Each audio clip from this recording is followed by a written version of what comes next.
Balaxana Oil. Sədri Rövşən Rızayevdir. Bəli. Mən onların səhifəsinə girdim, orada Əli müəllim var, bir familiyasını unuttum. Ona mən bir təhər mobil telefonunu tapdım dostlardan 3 gün ərzində. Zəng elədim, sağ olsun, WhatsApp'dan yazdım, götürdü telefonu, danışdıq. Sonra Rövşən Rızayevin nömrəsini də verdi. Köməkçisinə zəng elədim, danışdım, özü də demişdi. Demişdi, mən görüşmək istəyirəm, danışmaq istəyirəm. Niyə gizlənirsən? Niyə, məsələn, heç o səhifədə də Balaxana Oilə girin, ad yoxdur, rəhbər yoxdur, kimdir? Bazen bizi qınıyırlar mən onların ki, telefonlar, orada yazılan telefonlarına zəng elədim, veriblər ki telefon. Evet. Telefonu götürmürlər. O telefonu götürməyəcəksən, niyə ora qoyub? Yəni bu Azərbaycan xalqına məxsusdur neft. Sən Azərbaycan xalqının neftindən varlanırsan, onu yeyirsən, ondan maaş alırsan, ondan uğurluyursan, bilmirəm nə edirsən. Niyə telefonu götürmürsən?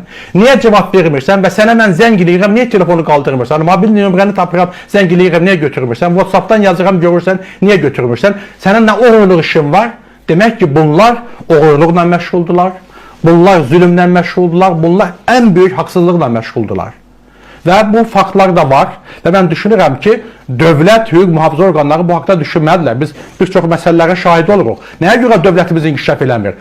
Uğurluqları çoxdur. O cür insanlar uğurluqla məşğuldular və bütün bu maxinasiya mənbələrinin hamısı açılmalıdır və onun izinə də düşmüşük, açılmalıdır, deyilməlidir ki, onlar cəzalarını alsınlar.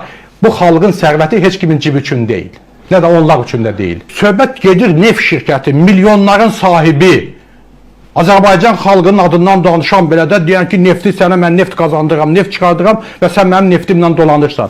Binəqədi Oil, ya telefonu götürmür. Bu boyda şirkət əgər telefonu işləmirsə, yəni bu münasibət və Milli Məclisə qoyduğu münasibət, deputatına qoyduğu münasibət budursa, vətəndaşı yaxına buraxarlar. Əgər onların səhv işi yoxdursa, niyə məndən gizlənirlər?